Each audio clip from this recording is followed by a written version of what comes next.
Well, here we go, folks. Back in for episode 9, we're up to now, of the Silly Goose Gang podcast. Myself and Chris are joined today by Gareth Gumpy Walker, British heavyweight bare knuckle boxing champion. So thanks for joining us this morning, Gumpy. Really appreciate it. Cheers, lads. How you finding this lockdown time, Gump? Staying my natting. Absolutely. You got plenty to do around the house. Plenty work to do in the garden, like, so. I got all that finished. Yeah, there you go. I think everybody's the same. Everybody's fed up right now. You just want to get back to the gyms and back to work. The good thing is that because I run the Hoyt Boxing Club, I've still got the gym keys, you can, so I can get in and train if I want. But because I've trained for 2 camps back to back for 6 months, I've absolutely scanned it, and I don't want to train again. We were saying that one of the good things about this, well, one of the few good things about this whole lockdown is all your niggling injuries. I don't know about if you found that, but any niggling injuries you've got are, pretty much disappeared now, eh? Along with the fitness, unfortunately, but at least I'm not struggling to get out of bed in the morning. Definitely. I'm a lot stiffer, though. Terrible. I stretch every morning. Terrible stiffness. All my glutes and all that, with all the running, I can't get a rub. You see, so I'm in agony, so I'm having to stretch every day. We're all the same. We're getting old. Three middle-aged men now. 3 middle-aged men. So, when you fought in February, is that right? Oh, the 1st of February, aye. You knocked out your pal. I did, aye. Very good pal, yeah. I watched all the fights again this morning. You've had four bare knuckle fights, is that right? Four. I watched them all this morning. I suppose we're right back to the beginning. When did it start? Like when did your amateur stuff stop? Your amateur boxing stop? When did the bare knuckle start, and why did it start? Well, I can take you back to the rugby if you want to start, because that's how I started. Well, start there then, Gump. You're the guest. You can talk about whatever you want to. Well, I played rugby when I was younger, right through the schools and things. Rugby was obviously my first love. I done really well in rugby.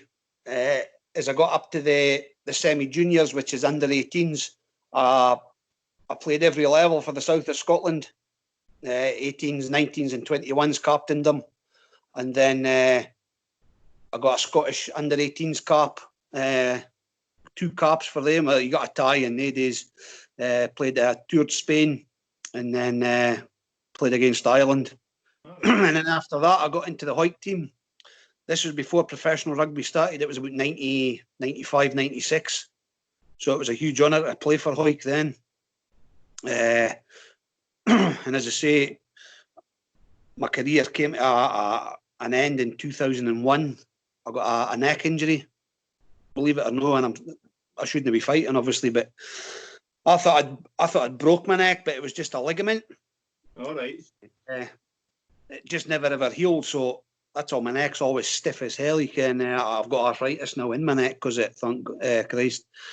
But so I finished playing rugby in 2001, and then I went into coaching. I coached the PSA rugby team in Hoyt. It was a semi-junior team who I used to play for. Right. Very successful. In the first year, we won the league and won the Scottish Cup, which hadn't been done for 18 years. In the second year, there's 2 semi-junior teams in Hoyt. We had the Hoyt Wanderers and the Hoyt PSA. It was huge rivalry all the time. So this had never happened before. 2 Hoyt teams had got to the Scottish Cup final. And the Wanderers beat us in the final, and they actually beat us in the league that year. So that was my second year as a coach. So I finally retired for doing that. I was just sick. 2 years coaching rugby. I was that devastated after my rugby career had finished, because when I played for Hoyt, it was the Border Reivers at the time had just started up, the professional side, and Alistair Cranston was the manager at the time. And they had said that they were watching us. So who knows whatever had happened. Do you think they wanted you to go into kind of coaching No, Or did you as a no, player? no. When I played rugby for Hoyk, they were watching me, so I assumed that I was maybe going to get a trial to play professionally. I don't know, you know what I mean? So, All right, okay. so after, when I was coaching the PSA, after the 2 years, I was sick of rugby. But I was that devastated because my career was taken away for us. So it was still quite raw, like. So I just, after the rugby, I just went and played the boot in a gym in Hoyk, a boxing club in Hoyk. Not Hoyk Boxing Club at the time, but just boys, ex-boxers, things like that. It used to be the original Hoyk Boxing Club. Just lads that used to box in their 50s, boys that are in their 50s, 60s, just go down and still keep fit in the old gym. Uh-huh. Nobody coached you. You just went and hit the bags, did some pads, did what you want. And then I moved on to Hoyk Boxing Club. And that's when I started. I came into boxing late. About 29, I think, I started boxing. You must have been, Aye. When did you start? What year would you have started kind of being semi-serious with amateur boxing? Straight away. That's the problem with me, Chris. Everything I do, I put 110% in. So if I start something, I want to win. I remember that when you punched me in the face. I was just going to say that, unfortunately, I learned off you in the Scottish. So that would have been 2009. Is that right? Was it then? Was it? 2009, I think it would have been. So I never started until 2000. I was like you. I was late. I was 24 when I had my first fight. That would have been April. That would have been April of 2000. That maybe 2010 actually. It might have been like January 2010 or something. That might have been. I started late. I had my first fight in April of 2009. And I was doing quite well. I went on a nice run, and I got lied to by the boy that run Carden Den Boxing Club. Lied to me at the time for the Eastern Districts and said, there's only one boy in it, super heavyweight. Just fight him. With Scott Hartley was in at 91 kilos, and what was the guy? Tasker from Kirkcaldy was 91 kilos. Two guys that were too good for me at the time, so I only had 5 fights. Go and fight this guy. I say Hoyk, a boy called Davy Patterson. So I says, all right, okay. So they told me he was about 100 kilos. I was 92 kilos. Davy was about 115. He broke my ribs. I lost my count back, and then I had another fight, and then went to the Scottish novices. And when I went there, there was no coach. I never went to a coach. I went on my own. So when I thought I had Spike for King Corf was in my corner for the semi-final against you, and then Tommy Cannon was in my corner against Davy in the final, which is crazy. Now, if you think now with one of your own boys, you would never let one of your own boys turn up at a competition on his own and fight. You just wouldn't do that, would you? I know. Crazy. Davy, it was good because Davy was my sparring partner at the club. He's a huge puncher, wasn't he, Davy? Massive. Puncher, he broke my ribs. He broke my ribs on the left side in the Eastern Districts. It was quite funny because when I boxed him in the Eastern Districts, I wasn't sure. It was a bit like, I don't know if I won that or no. And it went to the count back. I think it was 7-7, and I think I lost 15-13 on the count back. When we boxed in the semi-final of the novices, it was the same thing. I went back to the end of the third round, went, I don't know about that, and then I can't remember what the score was, but I won. I think it was narrow. And then when I boxed Dave in the final of the novices, I thought I won that fight, and it was miles in his favour. It was something like 10-2 at his point, and I mean, going, what? How did he score fights? I've no idea what happened. But Dave is a lovely guy. Nice. This is what's cool about we do jiu-jitsu now, Ali. But combat sports are good in this manner where you could punch lumps out of somebody, and then sit and have a blather and have a fight, and it's fine. There's nobody. 100% true. That's 100% true. And it's the same in the bare knuckle. Rugby. Same in rugby. Same in everything. Contact sports, discipline sports. You know yourself. You're training to beat this person, but you absolutely respect the guy in front of you because he's he's doing the exact same as you behind closed doors. He's training, you know. So, Yeah. I mean, on the build up to it's all just bullshit, you know. When your friends the day after it. So what happened with the amateur stuff? When did the amateur stuff stop, and when did the bare knuckle? Because you were doing a bit of coaching at Hoyk before the bare knuckle stuff. Yes, well, with the amateur career at that time, you could only box till you were 35. That's right, aye. So I had my last fight in Alla Town Hall against a big Polish lad. He was huge, and he was only 20-year-old or something. You see, but you'll know yourself. Then super heavyweights who really struggled to get fights. Again, there wasn't that many super heavyweights out there. So one of the reasons that I had to fight super heavyweights because I was never a super heavyweight. There was nobody at heavyweight.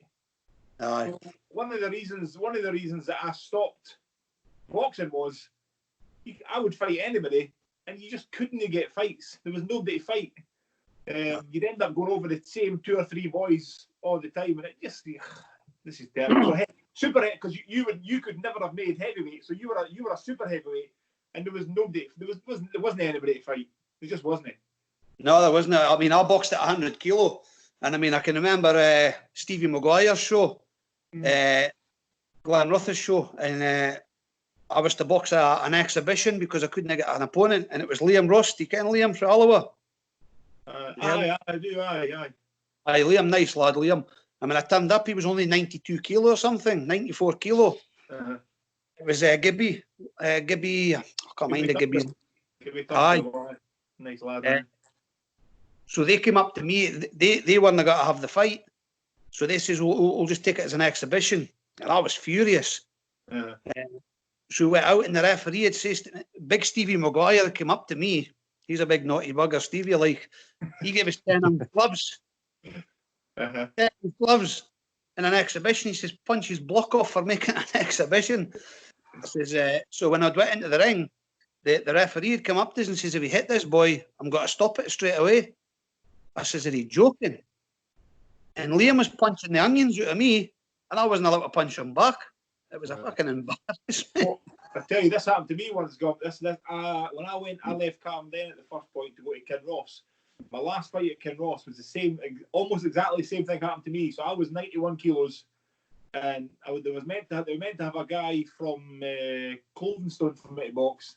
Turned up, he wasn't there. That fight wasn't happening. They had somebody else from Clovenstone, and they said he's only 82 kilos, but they want it as a fight.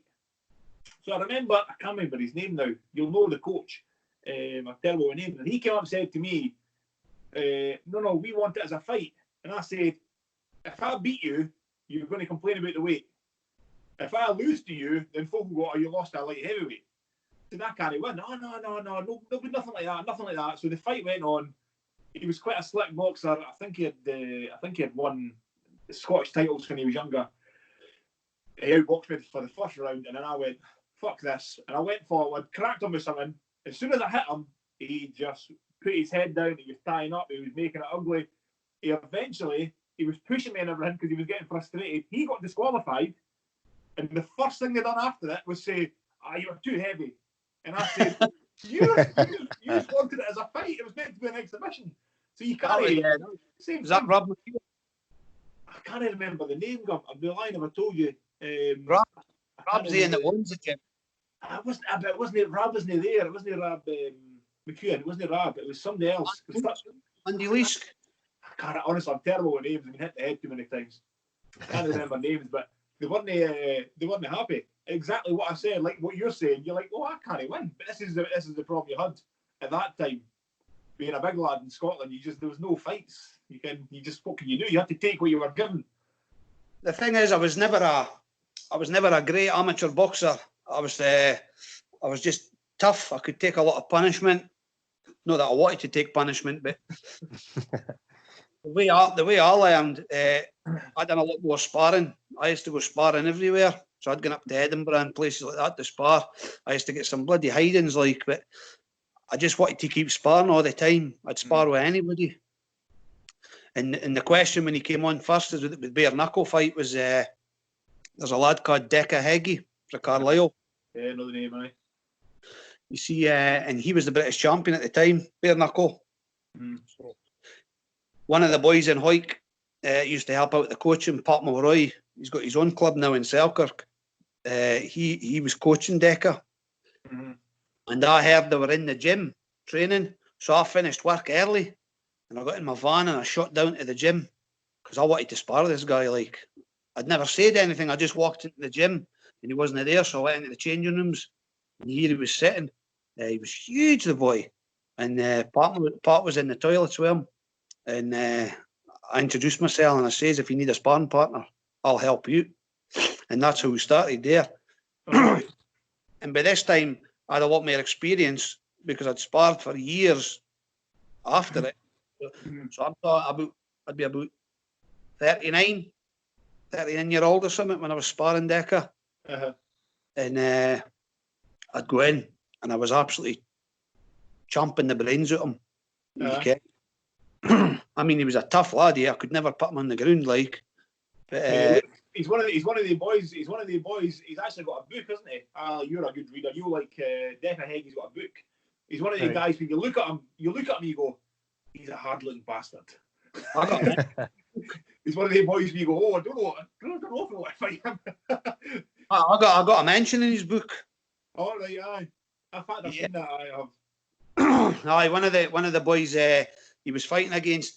He was training for I think he was fighting Stevie Miller. That boy died. Now he killed himself a couple of years ago. He was 6'9". He was a bodyguard to Madonna.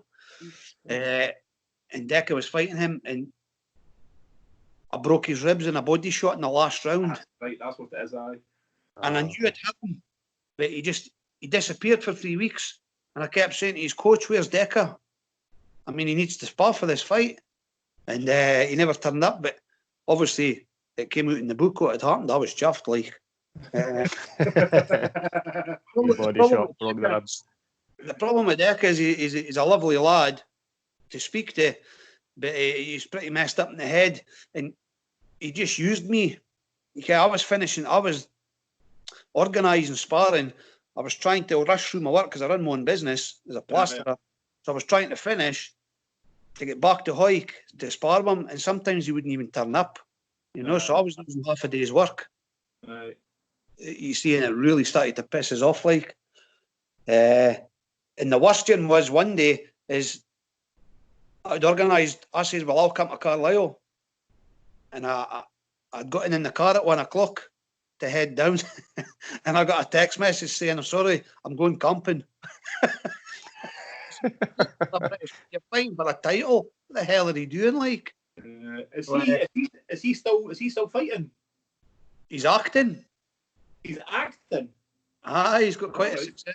He was in the Governor film, the Lanny McFlenny. Yeah. He's been in 2 or 3 other films. Listen, I've always had a soft spot for Deca, no matter what people say. He's had quite a hard time it lately, like. And I said something and I regretted it because I'm not a trash talker. After I won the British title, my fight against David Price in the bare knuckle, I got interviewed by the Radio Borders, and they said that it's exact why, same as what you're saying. Why did I get involved in it? And I said to them that I used to punch the onions at him. You see, and he really took that bad, like. Right. And it bothered us. It really bothered us that because I'm not that type of lad that would bring somebody down like that, But he's actually challenged me 2 or 3 times now, and I've accepted every one of them, and I've never heard back from him. So he's a strange boy, like. Well, I mean, I didn't know him, but he's one of the boys you look at and you go, he looks like a hard man, and he looks like a hard girl. He's a big puncher. He's very tough. Like, you can take punishment. This is it's one of the things I was going to say. I watched the fight that you're talking about. I just watched the David Price that fight this morning. I watched them all again. That was a beautiful punch, actually. So I was watching the fights, and there was a few things.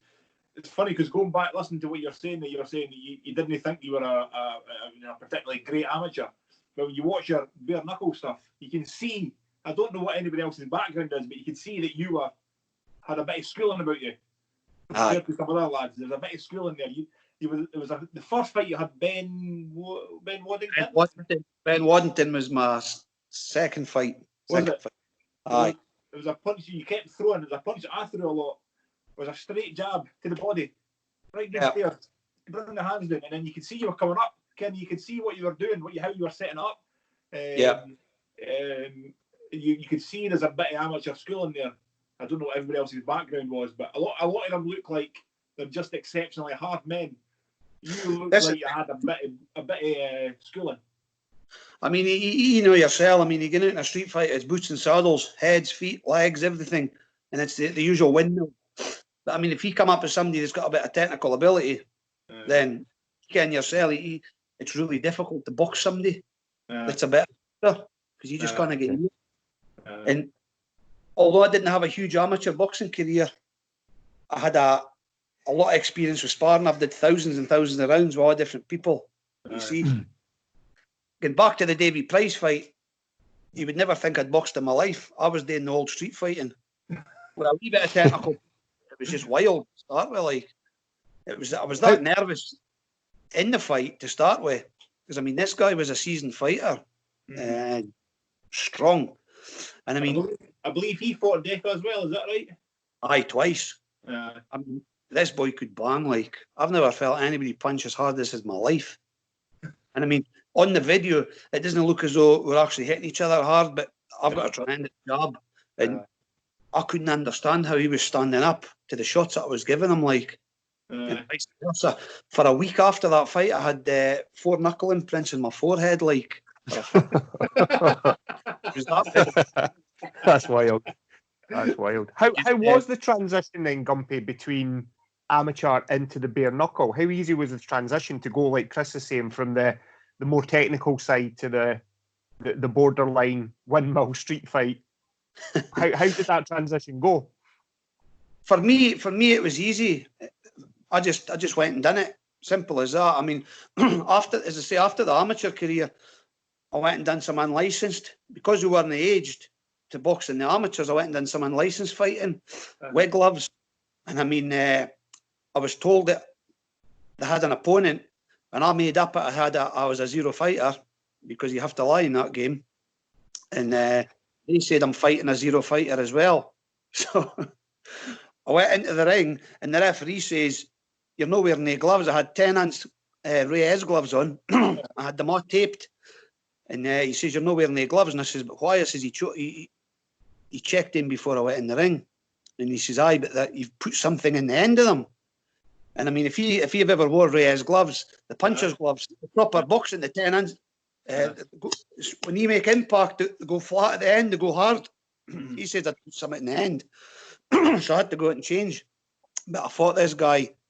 What a fighter this boy was. I put him down twice in the first. And then it was just a water for rounds 2 and 3. And after the fight, I shook his hand. It was a draw. and I'd say to him, "Christ," I said, "I thought you'd never had a fight in your life." He says, "Who told you that?" I says, "Your manager here."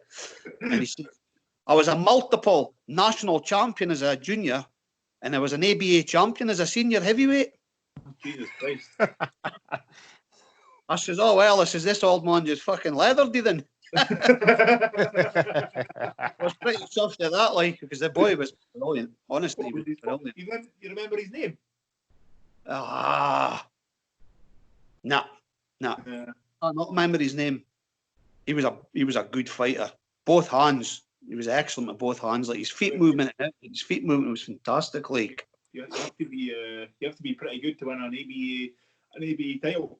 This is one of the things that I don't think people. So when people watch professional boxing, and they'll look at somebody, and I remember it just came up recently actually, so it's a good example of people talking about Big John McDermott fighting Tyson Fury. And I remember at the time people were saying, "John McDermott, he's rubbish, he's terrible." John McDermott's a good fighter, very good fighter. People don't realise even just how good you have to be his level, they don't realise how good you have to be to win it. Like an English ABE title is a fantastic achievement. To win a Scottish title, you know yourself. Of course. There's no rubbish boys win it. I mean, at the end of the day, because we've boxed before and you understand the fundamentals of the game and how quality these boys are. So I'll have watched Stevie Simmons. So when you watch Stevie Simmons in the pro, but then when you watch him as an amateur, how different his style was and how fantastic a fighter he was in the amateurs. Like, I mean, I couldn't believe some of the videos I was watching with him in the amateurs. Like, he was absolutely fantastic. Like, I think his problem with turning pro was, like you're saying, Stevie was in fact, I think he boxed. Did he box Sean Allison? Is that right? Sean hit the corner, I mean. I think the problem Stevie had was he was past his best before he turned pro. He was already fantastic. His uncle Kenny, mind about Kenny Simmons that coached him. No, Kendo. No, I don't know.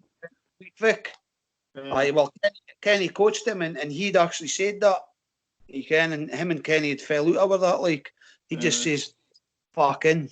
And Stevie obviously took umbrage at that, but Stevie had done well. He went on to win that European belt.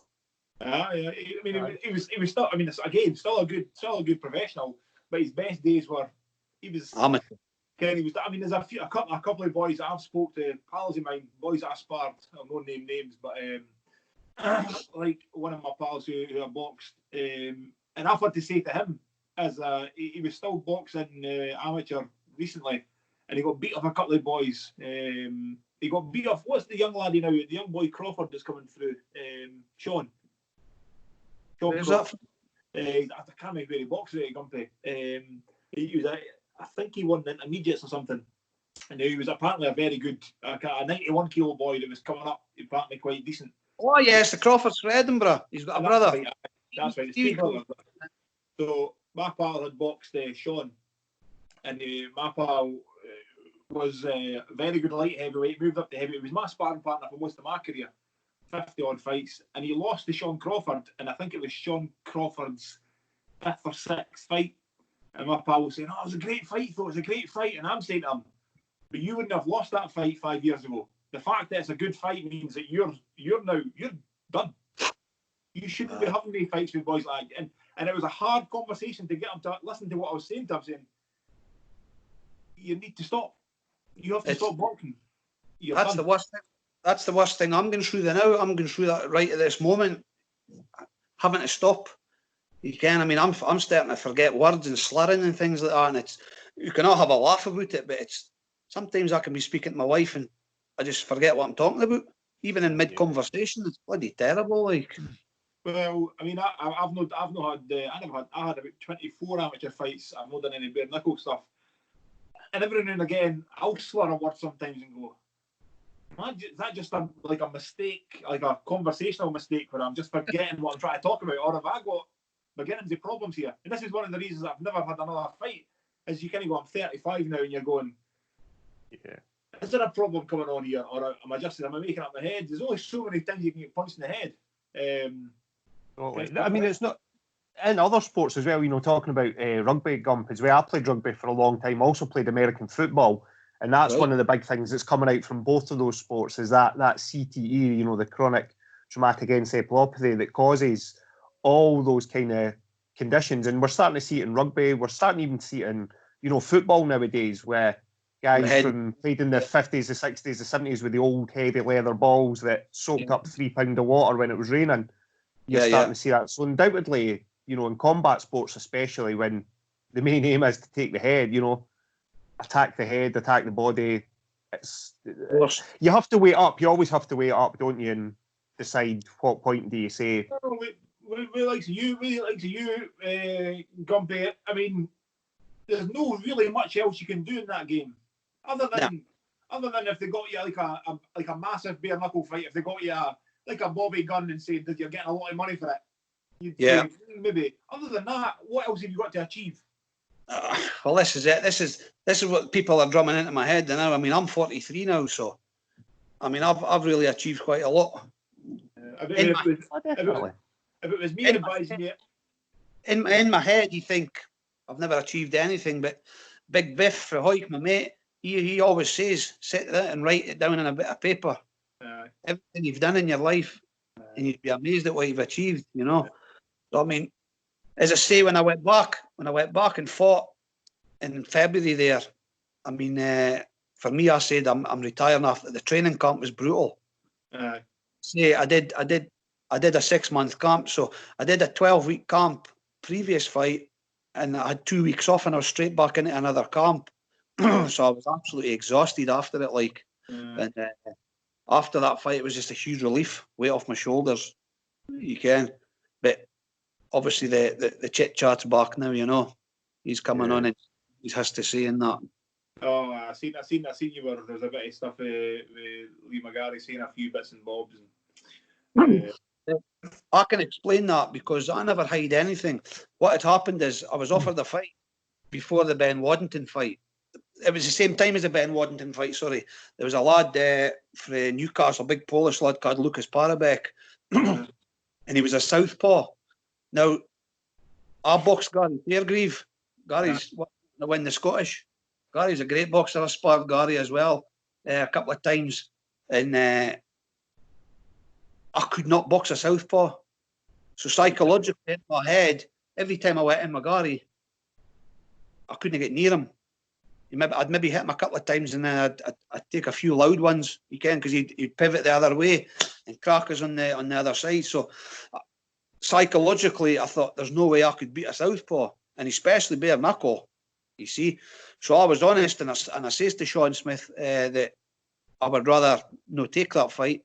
I would rather fight Ben Waddington, who originally they wanted us to fight at the beginning, you see. But because I'd says I wasn't sure about southpaws, this southpaw just appeared.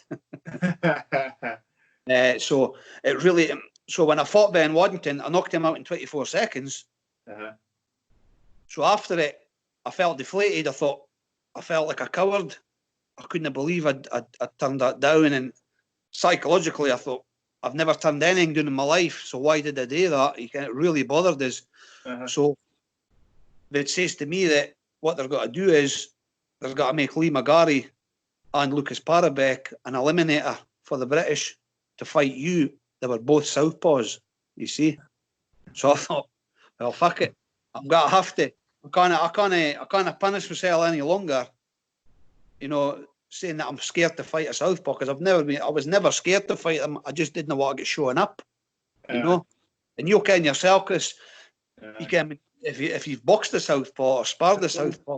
I struggled exactly the same as you. How hard to figure out what was going on. I mean, I would eat punches all the time. Just a straight backhand coming down through the middle, because your defence is completely different. So when I said I'd fight this pair, through that training camp, the first fight, I had the same problem psychologically. Wasn't great, and that's why when I fought Lee McGarry in the first fight, that he beat us, because I'd overtrained for the fight for a start. I was exhausted, but psychologically, he had us beat. You know. So when I went into the fight, after the first minute, I was completely exhausted. And I've told them this, I never make excuses, but in that world, you can, they'll just say, oh, he's done this and he's done that. But I was honest up front. So the second time, he completely disrespected me after he won, the way he went on. You see, I didn't say, I let him have his moment. I just came away back home. And honestly, that was me finished. And my wife says to us, there's no way you're finished here. We've got to accept this rematch. And she hates me fighting. Like, she was the one that's gave me such a hard time for fighting, because it's such a rough sport. Like, and on the Tuesday, I asked for the rematch. So and I changed my coaching. I still kept the boxing coach, who's my mate, who we coached together at White Boxing Club. But I went to a lad called Mark Huggin. He does the OCR, the freestyle, or that. What do you call that stuff that they do now? The obstacles, the huge. Oh, the obstacle course racing, Spartans, and go mud, go tough, and all those things. He runs his own business. He's a fantastic coach. So he done my strength and conditioning. I also got a sports psychologist on board and a nutritionist. And having a sports psychologist, I was sitting laughing because I thought there's no way I'm going to take all this shit in. But I would just read a bit every night and take it in unbelievably. On the night of the fight, it was just, I was so relaxed, and that's why I smashed him as quick, because I was that confident. That's And interesting. Sports psychologist stuff's quite interesting, Gub. I never knew that. That's interesting. Oh, there's a lad called Eddie Sutton. He stays about half an hour away from me. He's one of the best sports psychologists in and around this area in the Scottish borders. He was absolutely amazing. And I mean, just reading up little keywords like, say, if you're having a negative thought, you would maybe see a red flashing light in your head or a stop sign. So that would automatically take it away from you. You see, so you would start thinking other things. And in training, when I was finding training very tough, boring, you know yourself, the players are fit, so you know yourself what it's like. If I had a negative thought, I was to think of a colour. So anything blue. So if I was negative in training and tired and sick, I would just look for something blue. And that made us feel amazing. Like, so that's how I got through that second camp. Like, and that's how I was a different fighter on the night in February there. On the fight itself, when you watch the fight itself, I mean, there can't be anything. I mean, there's no. That was conclusive. There'd be no reason to have that fight again to me, because that's conclusive. You could see what he was trying to do. He was trying to parry your jab all the time, like he was trying to come over the top. What it looked like you'd done differently. It looked like you were a wee bit closer. When you were in range, it looked like you were a wee bit closer and you were coming over the top. So when you caught him with that right hand, it wasn't really a straight right, it wasn't a hook, it was kind of like an in-between over the top. It looked like what I'd done in that fight, I knew for the first fight that we done a lot of wrestling, so he's a steroid freak. He was a powerful lad, so when we were in, I'm really strong, but natural strength. But he was really strong. Like, so when we were grappling, I mean, he was just sapping my energy. So in my training camp, we did a lot of grappling and things like that. There's one of the boys, he's been in the boxing club for a long time, Eddie Brogan, he's called. He's about 18, 19 stone, this guy, but he's a tree surgeon, so he's an absolute machine. So he would give me pad work, and then automatically he would just like, let's go, and he would grab me and we'd wrestle, and then I'd have to push him off and then start punching again. And I mean, so I trained for the wrestling side of things for the second fight, but because I was that fit, I was that confident, I was on my toes. So every time Lee tried to come near us, I would just poke a jab out. And although I wasn't hitting him, because he can't just throw stupid punches and bare knuckles, you'll just break your hand. So I was trying to throw soft tissue shots, body, face. Although his fucking body was like a brick and all, like he was ripped. But that shot that I finished him with was I threw an overhand jab and I pivoted off. That's right, yeah. As I pivoted, I just seen him at the corner of my eye, and I just threw that punch, and it looked like a hook. As I was saying, it wasn't quite a hook. It wasn't quite a straight punch. It was like you kind of in range, and you could see it kind of came over the top. Landed flush. It landed kind of here. It was beautiful. Absolutely. Ali, if you've not seen it, it's worth watching. I have, yeah. You've watched the knockout 4 or 5 times. It's a fantastic knockout. It's one of the punches that they always say, if you hit the sweet spot, you never feel it. It's like hitting a pillow, and that's exactly what it was like. I never felt the punch at all. I can still see the punch now as I throw it, because when I pivoted off, I just seen him at the corner of my eye, and I just threw the punch, and it was sweet. Beautiful punch, that's a good fight. So that would be in February. So that's well, I know in a comment someone on Facebook, it was saying like if you were going to possibly have another one. The thing about having another fight is I've had quite a lot of good things. I've interviewed. I got put in the Times. Paper the Times. That's a good one. So I've had a lot of good response for this fight. But I keep saying to myself, when does it stop? Well, what I was going to say to you, was, I know in that conversation you said you might have another one, and I said if you need.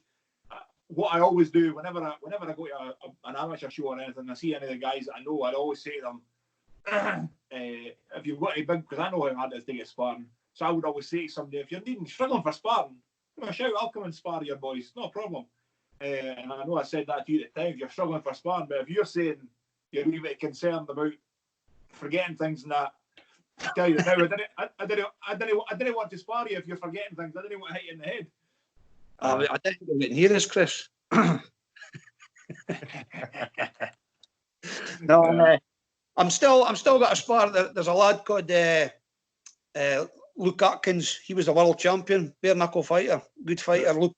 So I'm quite good friends with Luke, and he's going into the heavyweight division. So we've got to do some sparring together. He was a good amateur boxer, him as well. Like so, I just think with the carry on that's been going on.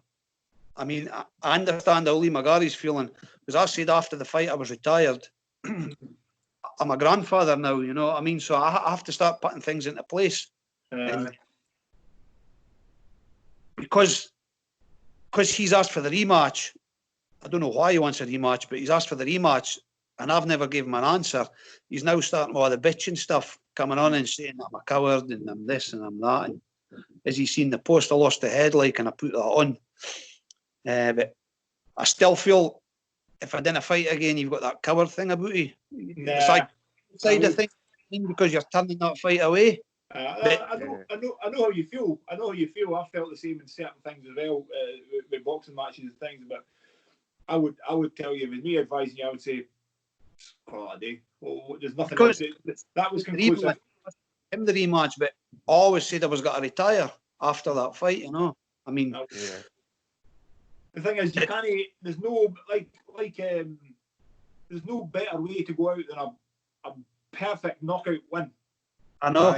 Regain the belt. There's no better way to go out than that. And if he wants to run his mouth, I mean, you can just show him that clip again. Say, well, you know, he won in the first fight. You're not complaining about that. You're saying, well, he won. That's fine. And then you knocked out in the second fight. Like you say, you're 43.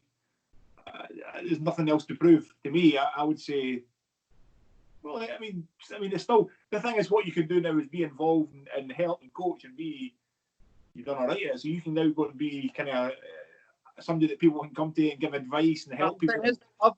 When Billy Finn stopped coaching at Hoyt Boxing Club when I turned 35, I've been coaching Hoyt Boxing Club since then. Like, you can, I've been involved in that. So I've got ABA champions. I've got Scottish heavyweight champion. You can, he fought for the ABA title. I got Marcus Brogan. He won the schoolboy ABAs. As a coach, we've been really successful as well. Like, you can. So I've run the boxing for years now. And it's always a great avenue to get into as well as you come towards the end of your career, is get involved in the coaching. Particularly as you've said there, Gumpy, you know, we've been coaching for the last 5, 6, 7 years there. It definitely helps. I've done that in a few sports, you know, playing rugby, playing sports. You know when you're coming towards the end of things and you think, have half an eye on what comes next, eh? At least you've still got that outlet and that avenue to go down. If you do decide that, you know, I was going to say hang up your gloves, but I suppose in bare knuckle it's hang up your wraps, I guess, and then look to move into the coaching more. The thing is, I totally agree with you there. It's got to take some time, obviously, to stop fighting. I mean, I've still got to spar because I love the contact. I love being in the ring. But I mean, as far as it's the camp, it's the training. I mean, Chris, he's trained like a Trojan, but you're still 7 years younger as me or something. You're 8 years. What age do you know? I'm 35, I'll be 36 this year, but I've noticed a difference now. I'm starting to struggle a bit. Honestly, 8 years doesn't sound much, but gee whiz, honestly, it's really. I mean, I feel it as well because I'm pretty much ages with you, Gumpy. I'm 42 next month, so I'm in touch with that emotion, mate. Feeling like, and I never ever thought I'd get to this. You think you're invincible, but I mean, it's just. I've never trained for 2 weeks. I just cannot be arsed in this lockdown. I can't be bothered to train at all. One thing that might be interesting for you, so what a lot of fighters have a problem. It's very like boxers have a problem is saying when's enough. One of the things the reason that I've never ever thought about having a boxing match would be we enjoy the jiu-jitsu so much fun, Gumpy. And if you're saying you practice a wee bit of wrestling for the McGarry fight. Maybe I don't know what's written about you, but you might well find you go and have and I said this when we were having this conversation on Facebook, that go and do a bit of jiu-jitsu or go and find somebody to wrestle, and it gives you that competitiveness. You're still fighting, but you're not getting hit in the head, and it's great fun. Great fun. My mate John McCallum from Edinburgh, he's doing that. Like, he's now he's doing the jiu-jitsu. He loves it. Like, great sport. You didn't get hit in the head. It's brilliant. It's just finding the time, because when you're coaching when I'm coaching the kids, we're there 3 nights a week. You know what I mean? So that's the trouble. I have to try and find some time for my wife. I know. You better keep the gaffer happy. That's it. Aye, don't you know it? Don't we know it? Just talking there as well with your age, Gumpy, I reckon we may have even physically ran into each other on a rugby pitch back in the day. Because you were saying you played south of Scotland. Played for Hoyk. I played for Dunfermline in Northern Midlands. Northern Midlands was my area because I'm up here in the Central Belt. And I played there 94, 95, 96 neck of the woods. And we definitely played Hoyk in the schools league when I played for Dunfermline High. So I reckon there's maybe an outside chance we've physically banged into each other a few times back in the day. I'm trying to think who played in the Northern Midlands in the days, like. Well, I was, and even talking Scotland under 18s, I never made it into the Scottish, but I had like Keith Dickinson, Malcolm Welsh, Ali Welsh, Scott Swankie. They all played like in the pack under 18 Scottish schools, kind of late to mid 90s, 94, 5, 6, 7, that kind of neck of the woods. Like, was the Northern Midlands, was Edinburgh included in that, or was it just? No, it was kind of Fife, Dundee, and kind of tipped in towards Aberdeen, but it was mostly kind of north of the Forth, Central Belt. He just wore north of the Forth. Red strips, wasn't it? Aye, yeah. Aye, it was, aye. I probably did play against you because you used to play our games up in Murrayfield on a Wednesday night. Can you remember that? Yeah. Aye, yeah, on the back pitches, yeah. And red strips are always good when you're ginger, eh? Makes you look horrific. Aye. Probably did play against each other, pal. Probably did. There you go. The good old days. Another one of those weird connections, eh? Well, world, eh? Funny because I always got when I went to school in Kinross, and I was a rugby school, and I never ever wanted to play rugby at that point. And then when I was lifting the weights for a while, the rugby club in Rosyth, Fife Southern, I think it's now Rosyth Sharks are now called. They always asked me. This was in the last 2 years. You know what, I play rugby, Chris? And I would say, I'm fucking been hit in the head enough. I'm not needing, like what you're saying now, if I'm playing rugby 100%. I'm going to hit everybody hard. I didn't need to get hit in the head like that anymore. Rugby's completely different sport now. I mean, when we played when we were younger, it was tough. It was great, but now it's really tough. The guys are machines, but I mean, it's more like a rugby league nowadays, isn't it? I mean, well, I remember back in the day, like a big winger would have been, 11 and a half stone. Now the top, your George Norths and stuff, they're like 14, 15, 16 stone, but running as fast as an 11 stone winger back in the day. Whereas 16 stone would have been a big lock back when I played. Do you know what I mean? You're right. 100%. And that's where the hits are getting worse, because you've got bigger bodies moving at a bigger speed, basic physics, eh?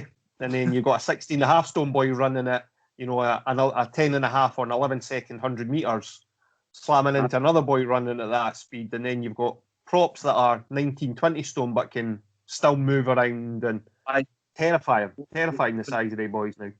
When I played for Hoyk, we were training one night, and there was a French prop came over just for.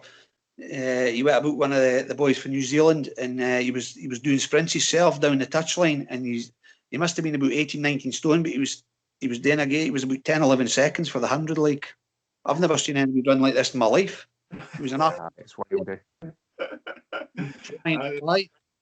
It's one of the sports that I never had any interest in rugby until maybe 5 years ago. And I used to watch the football, and the football is now so soft, it's embarrassing. And you watch the rugby, and every single piece of contact in rugby would be considered assault in football. Oh, aye. You know what I mean? They're getting stuck in, and they get up, and they'll maybe have a set two, and then it's shake hands. The referee comes in, they respect the referee, and they get on with it. And you go, I like this. This is better than football. This is better than football. Definitely. But I mean, they've got a shorter career as what we have, I'd imagine now. If you look at the, I mean, it's like a boxer or somebody who's doing MMA or playing rugby. I mean, just look at the Six Nations. They can't play every week. Physically, they just cannot play everything. They have to have a break because the bodies are getting punished. Football play, sometimes they'll play 3 games a week. You can't do that, and you couldn't fight 3 times a week, and you couldn't play rugby 3 times a week. It's just impossible. It's so hard on the body. The body, they've got to get broken down at some point. So it's something that I now watch. I quite like watching the Six Nations and the Rugby World Cups now. Something that I like watching. As you say, it was when the professional, I think, came into Union, as you were saying, Gumpy, earlier, kind of that, 98, 99, when the Reavers came around and Edinburgh and Glasgow got professional. That started to make the big difference when Union professionalised from being the purely amateur, even at the top level, as you know, it was amateur back in 95, 96, I think it went pro, was the first year they allowed it. Aye, because we were fortunate. I was fortunate enough to play for Hawick, so I was playing against internationals week in, week out. It was fantastic playing against the Hastings brothers and up against some legends of the sport now. Well, I remember playing against Kenny Logan when he was with Stirling County. Aye. Do you know what I mean? And as you say, nowadays they'd be, and then I think it was the season after that, he ended up down at Wasps, I think it was. But you'd played alongside him and playing against guys like, as you say, so many of them that were Scottish internationalists but played club rugby because that's what everyone did back then. Andy Nicol was the name I was looking for. The old scrum half. That was the good thing. I mean, as I say, I played against a lot of the internationals, and it was just a great feeling. And Hawick produced a lot of great Scottish internationals. It's a rugby area, isn't it? Aye. Hawick and Gareth Hughes, it's a rugby area.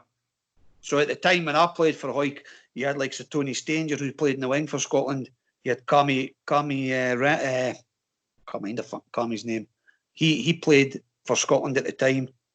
You had like Sir Jim Hay. He played for Scotland A as a hooker. Brian Rennick, Scotland A as a number 8. You know, all the boys were playing at the time, national.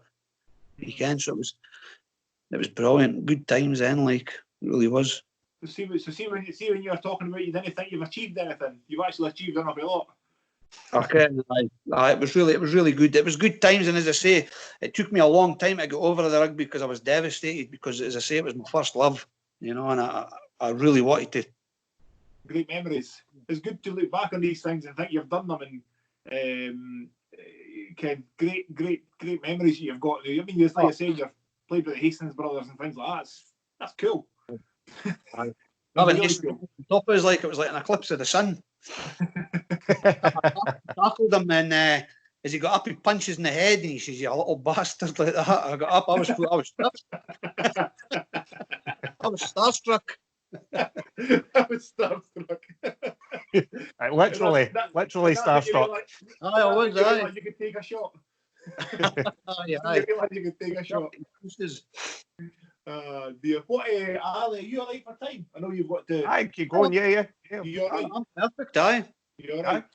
Right, I'll let you boys talk amongst yourself. I need to go for a pee. I'll be back in a minute. Worries. But it's funny when you look back, people don't realise, especially guys that have like I've got teenage sons, and they kind of watch the rugby and don't remember the pre-professional days of Union. And I'll say to them, no, all the clubs had, you would go to the clubhouses like you were saying down at Hawick, and all the jerseys would be up, and it would just be a row of not just Scotland jerseys, but Lions jerseys, Baba's jerseys. You would see the lot of it, and you would think, geez, for a relatively small club, a place like Hawick, a place like Dunfermline, where I'm from, even I played, Chris was talking about Fife Southern, that used to be Rosyth District. And even boys from there had played, like back in the day, had played, internationally. It's just such a different game nowadays, I got a great compliment of a fella called Ian Barnes. He was he used to coach Edinburgh. He was a Scotland international. He was a great player, him, big so, and he used to coach Hawick at the time when I played. And I don't know if you've ever heard of the Hawick Common Riding. Yes, yeah. Yeah. Well, it was at the festival at the Common Riding, and they go up. It's called the Hut. You go up drinking at 5 o'clock in the morning. Crazy times, but we were sitting in the golf club about 10 o'clock in the morning. Oh, everybody was drunk, and he was sitting with Jim Rennick. He's a legend of the sport.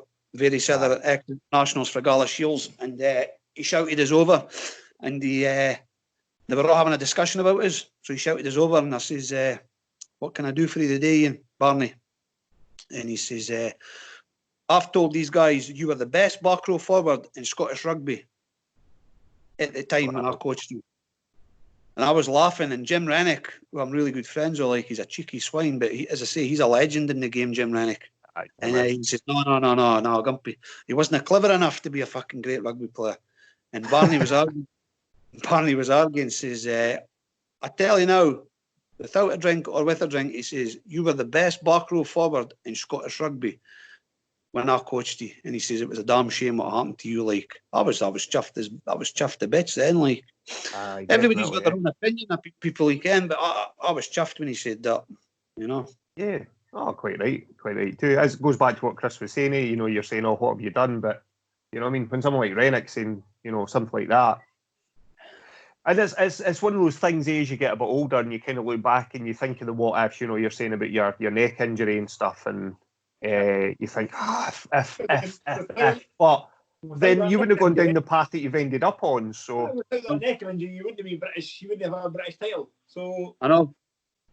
You have to look at where you end up. You have to look at where you end up and say it's been fun, and you've had a lot of good memories, a lot of good times, a lot of fun, a lot of good experiences. Met some good people, and this is where you end up. Aye, that's what mate says. Just you know, and then when it's time, and it's all recorded. You can. I'm on YouTube and that now, so you can show them to your grandkids and things when you're an old man. You can. I mean, you can. It's all good fun. The way I always look at these things is it's just a path. You're just on a path in your life, and you look at it in sections and go, well, you've done your rugby thing, you've done the boxing thing. Now, who's to say you can't go on and find a world champion at a hike and coach a world champion? That's the way you have to look at it and say, no, this is now the path we're on, and you can go and whether it's a bare knuckle guy or whether it's a glove guy, you can go and maybe coach somebody very good. Aye, well, my grandson's he'll be strewn into the boxing club as soon as he's old enough, believe us.